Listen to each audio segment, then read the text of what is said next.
मधुबन के बाबा, मधुबन के बाबा मुरली वाले, आपका क्या कहना, आपका क्या कहना। ओम शांति। आज 12 जनवरी 2026 के साकार मधुर महावाक्य हैं। आज मीठे मीठे बाप दादा बोले, मीठे बच्चे, तुम्हें पावन दुनिया में चलना है, इसलिए काम महाशत्रु पर जीत पानी है, काम जीत जगत जीत बनना है। बाबा ने कहा, मीठे बच्चे, तुम्हें पावन दुनिया में चलना है, इसलिए काम महाशत्रु पर जीत पानी है, काम जीत जगत जीत बनना है। बाबा ने आज प्रश्न पूछा कि हर एक अपनी एक्टिविटी से कौन सा साक्षात्कार सबको करा सकते हैं। उत्तर में बाबा ने कहा, मैं हंस हूँ या बगुला हूँ। ये हर एक अपनी एक्टिविटी से सबको साक्षात्कार करा सकते हैं, क्योंकि हंस कभी किसी को दुख नहीं देंगे, बगुले दुख देते हैं, वह विकारी होते हैं। तुम बच्चे अभी बगुले से हंस बने हो। तुम पारस बुद्धि बनने वाले बच्चों का कर्तव्य है सबको पारस बुद्धि बनाना। ओम शांति। जब ओम शांति कहा जाता है तो अपना स्वधर्म याद पड़ता है, घर की भी याद आती है, परंतु घर में बैठ तो नहीं जाना है। बाप के बच्चे हैं तो ज़रूर अपना स्वर्ग भी याद करना पड़े। तो ओम शांति कहने से ये सारा ज्ञान बुद्धि में आ जाता है कि मैं आत्मा शांत स्वरूप हूँ, शांति के सागर बाप का बच्चा हूँ। जो बाप स्वर्ग स्थापन करते हैं वह बाप ही हमको पवित्र शांत स्वरूप बनाते हैं। मुख्य बात है पवित्रता की। दुनिया ही पवित्र और अपवित्र बनती है। पवित्र दुनिया में एक भी विकारी नहीं है, अपवित्र दुनिया में 5 विकार हैं। इसलिए कहा जाता है विकारी दुनिया, वह है निर्विकारी दुनिया। निर्विकारी दुनिया से सीढ़ी उतरते उतरते फिर नीचे विकारी दुनिया में आते हैं। वह है पावन दुनिया और यह है पतित दुनिया। वह है दिन सुख और ये है भटकने की रात। यूं तो रात में कोई भटकता नहीं है, परंतु भक्ति को भटकना कहा जाता है। तुम बच्चे अब यहाँ आए हो सदगति पाने। तुम्हारी आत्मा में सब पाप थे, 5 विकार थे, उनमें भी मुख्य है काम विकार, जिससे ही मनुष्य पाप आत्मा बनते हैं। यह तो हर एक जानते हैं कि हम पतित हैं और पाप आत्मा भी हैं। एक काम विकार के कारण सब क्वालिफिकेशन बिगड़ पड़ती है। इसके बाप कहते हैं, काम को जीतो तो तुम जगत जीत अर्थात नए विश्व के मालिक बनेंगे। तो अंदर में इतनी खुशी रहनी चाहिए।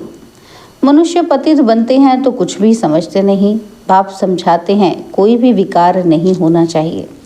मुख्य है काम विकार, इस पर कितने हंगामे होते हैं, घर घर में कितनी अशांति, हाहाकार हो जाता है। इस समय दुनिया में हाहाकार क्यों है? क्योंकि पाप आत्माएं हैं। विकारों के कारण ही असुर कहा जाता है। अभी तुम समझते हो कि इस समय दुनिया में कोई भी काम की चीज़ नहीं, भंभोर को आग लगनी है। जो कुछ इन आँखों से देखा जाता है सबको आग लग जाएगी। आत्मा को तो आग लगती नहीं। आत्मा तो सदैव जैसे इंश्योर है, सदैव जीती रहती। आत्मा को कभी इंश्योर कराते हैं क्या?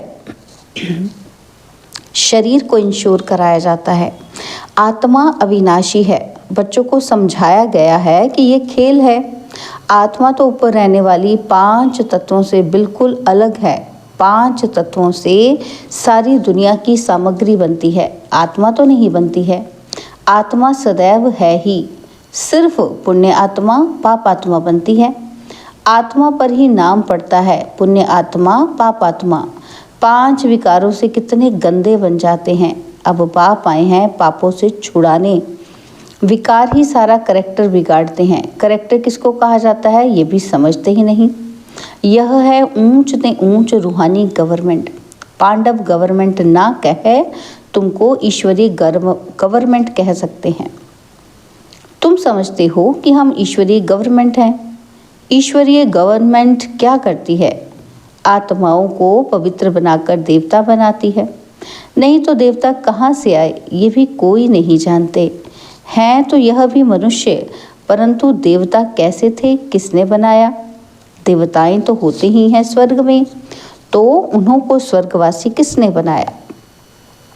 स्वर्गवासी फिर जरूर नरकवासी बनते हैं और फिर स्वर्गवासी। यह भी तुम नहीं जानते थे, तो और फिर कैसे जानेंगे? अब तुम समझते हो कि ड्रामा बना हुआ है, इतने सब एक्टर्स हैं। ये सब बातें बुद्धि में होनी चाहिए। पढ़ाई तो बुद्धि में होनी चाहिए ना, और पवित्र भी ज़रूर बनना है। पतित बनना बहुत खराब बात है। आत्मा ही पतित बनती है, एक दो में पतित बनते हैं। पतितों को पावन बनाना ये तुम्हारा धंधा है।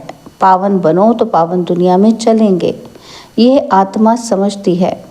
आत्मा ना हो तो शरीर भी ठहर ना सके, रिस्पॉन्ड मिल ना सके। आत्मा जानती है कि हम असल पावन दुनिया के रहवासी हैं। अभी बाप ने समझाया है कि तुम बिल्कुल ही बेसमझ थे, इसलिए पतित दुनिया के लायक बन पड़े हो। अब जब तक पावन नहीं बनेंगे तब तक स्वर्ग के लायक नहीं बन सकेंगे। स्वर्ग की भेंट भी संगम पर की जाती है, वहाँ थोड़े भेंट कर सकेंगे। इस संगम युग पर ही तुमको सारा ज्ञान मिलता है, पवित्र बनने का हथियार मिलता है। एक को ही कहा जाता है पतित पावन बाबा, हमको ऐसा पावन बनाओ। ये स्वर्ग के मालिक है ना, तो तुम जानते हो हम ही स्वर्ग के मालिक थे और फिर 84 जन्म लेकर पतित बने हैं। श्याम और सुंदर इनका नाम भी ऐसा रखा है। श्री कृष्ण का चित्र श्याम बना देते हैं, परंतु अर्थ थोड़ी समझते हैं। कृष्ण की भी तुमको कितनी क्लियर समझानी मिलती है। इनमें दो दुनियाएं कर दी हैं, वास्तव में दो दुनियाएं तो हैं ही नहीं। दुनिया एक ही है, वह नई और पुरानी होती है। पहले छोटे बच्चे नए होते हैं, फिर बड़े बन बूढ़े हो जाते हैं। तो तुम कितना माथा मारते हो समझाने के लिए। अपनी राजधानी स्थापन कर रहे हो ना, तो लक्ष्मी नारायण ने समझा है ना। समझ से कितने मीठे बने हैं। किसने समझाया? भगवान ने। लड़ाई आदि की तो बात ही नहीं। भगवान कितना समझदार, नॉलेजफुल है, कितना पवित्र है। शिव के चित्र आगे सब मनुष्य जाकर नमन करते हैं, परंतु वह कौन है, क्या करते हैं, ये कोई नहीं जानते। शिव काशी विश्वनाथ गंगा बस सिर्फ कहते ही रहते हैं, अर्थ ज़रा भी नहीं समझते। समझाओ तो कहेंगे तुम क्या हमको समझाएंगे, हम तो वेद शास्त्र आदि सब पढ़े हैं। परंतु राम राज्य किसको कहा जाता है ये भी कोई नहीं जानते। राम राज्य सतयुग नई दुनिया को कहा जाता है। तुम्हारे में भी नंबरवार हैं जिनको धारणा होती है, कई तो भूल भी जाते हैं क्योंकि बिल्कुल ही पत्थर बुद्धि बन गए हैं। तो अब पारस बुद्धि जो बने हैं उनका काम है औरों को पारस बुद्धि बनाना। पत्थर बुद्धि की एक्टिविटी वही चलती रहेगी, क्योंकि हंस और बगुले हो गए ना। तो हंस कभी किसी को दुख नहीं देते, बगुले दुख देते हैं। कई हैं जिनकी चाल ही बगुले मिसल होती है, उनमें सब विकार होते हैं। यहाँ भी ऐसे बहुत विकारी आ जाते हैं जिनको असुर कहा जाता है, पहचान नहीं रहती। बहुत सेंटर्स पर भी विकारी आते हैं, बहाना बनाते हैं कि हम ब्राह्मण हैं, परंतु है झूठ। इसको कहा ही जाता है झूठी दुनिया। वह नई दुनिया सच्ची दुनिया है, अभी है संगम। कितना फर्क रहता है।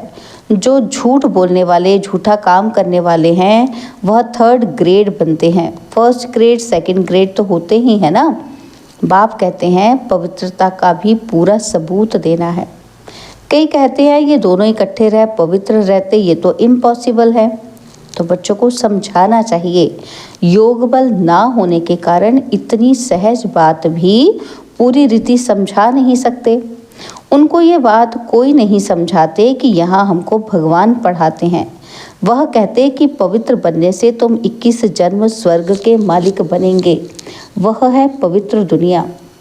पवित्र दुनिया में पतित तो कोई हो ही ना सके। 5 विकार ही नहीं है। वह है वॉइसलेस वर्ल्ड और ये है विशेष वर्ल्ड।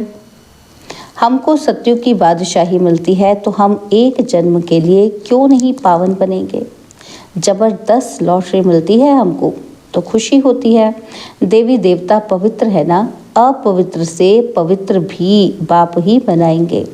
तो बताना चाहिए कि हमको ये टेम्पटेशन है, बाप ही ऐसा बनाते हैं। बाप बिगड़ तो नई दुनिया कोई बना ना सके। मनुष्य से देवता बनाने भगवान ही आते हैं, जिसकी रात्रि गाई जाती है। यह भी समझाया है कि ज्ञान भक्ति वैराग्य, ज्ञान और भक्ति आधा आधा है, भक्ति के बाद है वैराग्य। अब घर जाना है, ये शरीर रूपी कपड़े उतार देने हैं।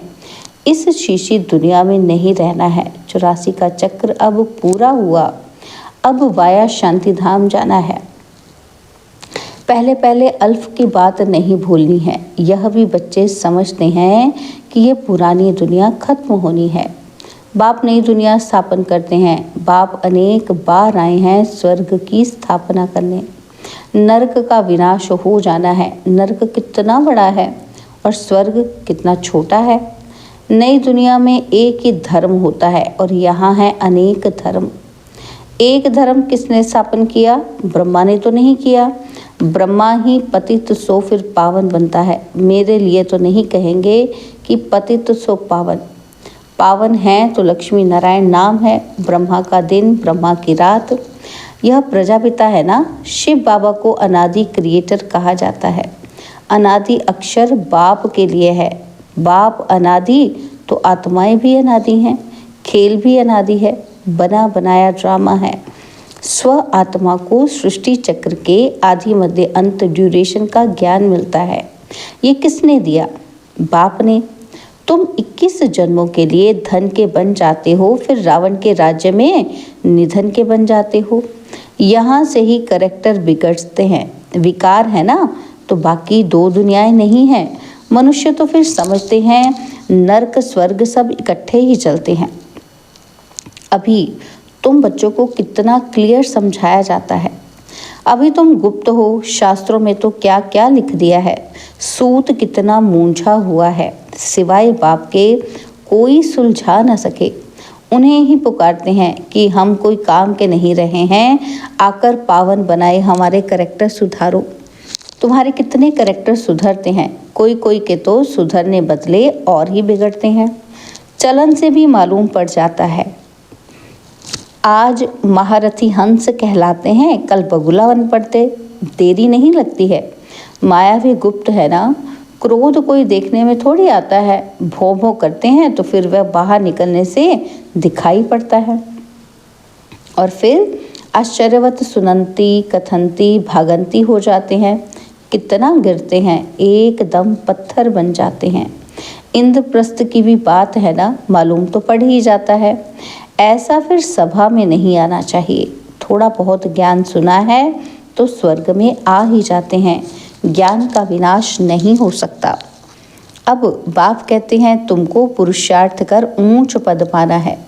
अगर विकार में गए तो पद भ्रष्ट कर देंगे। सूर्यवंशी चंद्रवंशी बनेंगे, फिर वैश्यवंशी शूद्रवंशी। अभी तुम समझते हो ये चक्र कैसे फिरता है। यह तो कलयुग की आयु ही 40,000 वर्ष कह देते हैं। सीढ़ी तो नीचे उतरनी होती है ना, तो 40,000 वर्ष हों तो मनुष्य ढेर हो जाएं। 5,000 वर्ष में ही इतने मनुष्य हैं जो खाने को नहीं मिलता, तो इतने 1000 वर्षों में कितनी वृद्धि हो जाए। तो बाप आकर धीरज देते हैं। पतित मनुष्य को तो लड़ना ही है। उन्हों की बुद्धि इस तरफ आ न सके। अब तुम्हारी बुद्धि देखो कितनी बदलती है। फिर भी माया धोखा ज़रूर देती है। इच्छा मात्रम अविद्या। कोई इच्छा की तो गया, वर्थ नॉट अ पैनी बन जाते हैं। अच्छे अच्छे महारथियों को भी माया कोई न कोई प्रकार से कभी धोखा देती रहती है और फिर वह दिल पर चढ़ नहीं सकते। जैसे लौकिक माँ बाप के दिल पर नहीं चढ़ते हैं। कई तो बच्चे ऐसे होते हैं जो बाप को भी खत्म कर देते हैं, परिवार को खत्म कर देते हैं। महान पाप आत्माएं हैं। और रावण क्या कर देते? बहुत डर्टी दुनिया है, इससे कभी दिल नहीं लगानी चाहिए। पवित्र बनने की बड़ी हिम्मत चाहिए। विश्व की बादशाही की प्राइज लेने के लिए पवित्रता मुख्य है। इसलिए बाप को कहते हैं कि आकर पावन बनाओ। अच्छा, मीठे मीठे सिकिलदे बच्चों प्रति माता पिता बाप दादा का याद प्यार और गुड मॉर्निंग। रूहानी बाप की रूहानी बच्चों को नमस्ते। हम रूहानी बच्चों की रूहानी बाप दादाजी को दिलवा जान सिकवा प्रेम से नमस्ते। ओम शांति। प्यारे बाबा, मीठे बाबा, मेरे बाबा, शुक्रिया बाबा, शुक्रिया बाबा, शुक्रिया। धारणा के लिए मुख्य सार है। पहला पॉइंट है, माया के धोखों से बचने के लिए इच्छा मात्रम अविद्या बनना है। इस डर्टी दुनिया से दिल नहीं लगानी है। और सेकंड पॉइंट है, पवित्रता का पूरा पूरा सबूत देना है। सबसे ऊंचा करैक्टर ही पवित्रता है। अपने आप को सुधारने के लिए पवित्र ज़रूर बनना है। और बाबा ने हमें वरदान दिया, त्रिकालदर्शी स्थिति में स्थित रह सदा अचल और साक्षी रहने वाले नंबर 1 तकदीरवान भव। त्रिकालदर्शी स्थिति में स्थित रह सदा अचल और साक्षी रहने वाले नंबर 1 तकदीरवान भव। त्रिकालदर्शी स्थिति में स्थित होकर हर संकल्प हर कर्म करो और हर बात को देखो कि ये क्यों, ये क्या, ये क्वेश्चन मार्क ना हो, सदा फुल स्टॉप, नथिंग न्यू। हर आत्मा के पार्ट को अच्छी तरह से जानकर पार्ट में आओ। आत्माओं के संबंध संपर्क में आते न्यारे और प्यारेपन की समानता रहे तो हलचल समाप्त हो जाएगी। ऐसे सदा अचल और साक्षी रहना, यही है नंबर 1 तकदीरवान आत्मा की निशानी। स्लोगन है, सहनशीलता के गुण को धारण करो तो कठोर संस्कार भी शीतल हो जाएंगे। सहनशीलता के गुण को धारण करो तो कठोर संस्कार भी शीतल हो जाएंगे। बाबा के व्यक्त इशारे, इस अव्यक्त मास में बंधन मुक्त रह जीवन मुक्त स्थिति का अनुभव करो। तो बाबा ने समझाया कि आप लोगों का स्लोगन है, मुक्ति और जीवन मुक्ति हमारा जन्म सिद्ध अधिकार है। परम धाम में तो ये पता ही नहीं पड़ेगा कि मुक्ति क्या है, जीवन मुक्ति क्या है। इसका अनुभव इस ब्राह्मण जीवन में अब भी करना है। अच्छा, ओम शांति।